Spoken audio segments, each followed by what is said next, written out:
કાપના નિર્ણયનો મહિલાઓ દ્વારા વિરોધ કરવામાં આવ્યો। વોર્ડ નંબર 13 ની મહિલાઓ દ્વારા વિરોધ કરવામાં આવ્યો છે। મહિલાઓએ થાળી વગાડી અને માટલા ફોડી વિરોધ નોંધાવ્યો છે। શહેરના કુલ 5 વોર્ડમાં પાણી કાપનો નિર્ણય લેવાયો છે। વોર્ડ નંબર 8, 10, 11, 12 અને 13ના અલગ અલગ વિસ્તારોમાં પાણી કાપ છે। મનપાના નિર્ણયને પગલે 176 વિસ્તારના સ્થાનિકોને ભારે હાલાકી ભોગવવાનો વારો આવ્યો છે। મનપાએ પ્રી મોન્સૂન કામગીરીનો હવાલો આપ્યો છે। પમ્પિંગ સ્ટેશનમાં સફાઈ કામગીરીના કારણે સ્થાનિકોને હાલાકી ભોગવવાનો વારો આવ્યો। રાજકોટના અનેક વિસ્તારોમાં આજે પાણી કાપ છે। ઉનાળાની શરૂઆતમાં જ પાણી કાપ થતાં ગૃહિણીઓમાં રોષ છે તે જોવા મળ્યો છે। અત્યારે અમે રાજકોટના વોર્ડ નંબર 13માં આવેલા આંબેડકરનગર વિસ્તારમાં છું કે જે પ્રકારે તમે દ્રશ્ય જોઈ રહ્યા છો કે મહિલાઓ છે તે થાળી વગાડી અને પોતાનો વિરોધ છે તે દર્શાવી રહ્યા છે। મારી સાથે કેટલાક સ્થાનિક મહિલાઓ છે, આપણે તેની સાથે વાત કરીશું। બેન, આ વિસ્તારના તમે અગ્રણી છો, શું કહેશો? પાણીને લઈને કેટલી સમસ્યા છે અહીંયા? ખૂબ જ સમસ્યા છે પાણીને લઈને। તમે જોઈ શકો છો આ બેનો બધા ભેગા થયા છે। ઓચિંતાનો આવો પાણી કાપ મૂકી દે તો આ સ્લમ વિસ્તાર છે। આ સ્લમ વિસ્તારના લોકોની કોઈ એવી પરિસ્થિતિ નથી કે 100 રૂપિયાનું પાણી વેચાતી લઈને કામ કરી શકે। મજૂર વર્ગ છે, બધા કામે જતા હોય।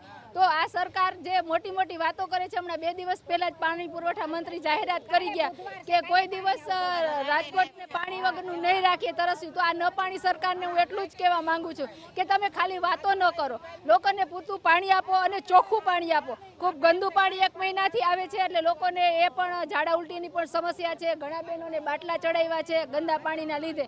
તો ચોખ્ખું પાણી આપે, માત્ર વાતું ન કરે। અને જ્યારે તમે જોશો કે રાજકોટ મ્યુનિસિપલ કોર્પોરેશનની અંદર શાસક છે, મુખ્યમંત્રી ભાજપના છે, વડાપ્રધાન ભાજપના છે, છતાં આવડી મોટી પરેશાની કેમ છે? કેમ એ રાજકોટને પાણી પૂરું નથી પાડી શકતા? માત્ર ને માત્ર મલાઈદાર કામમાં જેને રસ હોય છે, ડિમોલેશનમાં રસ હોય છે, પૂરતું પાણી નથી આપતા, તો આ શાસકોને એ સત્તા ઉપર રહેવાનો અધિકાર જ નથી। બેન, તમે શું કહેશો? કેટલી પાણીની સમસ્યા છે?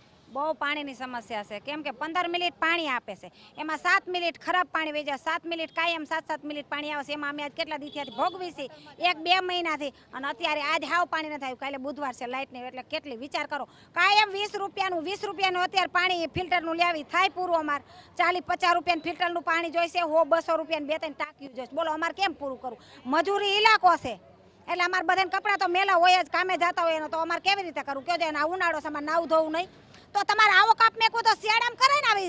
આવી સ્થિતિમાં કરવી હતી તો શિયાળામાં કરે ને, તો શિયાળામાં કેમ ન કરી ને અત્યારે કરી? અત્યારે અમારે કેવી મુસીબત। હવે આ 2 દિનનું પાણીનો કાપ અમને 1 મહિનો નડશે, અમને કાયમ નડતું જ આવે છે।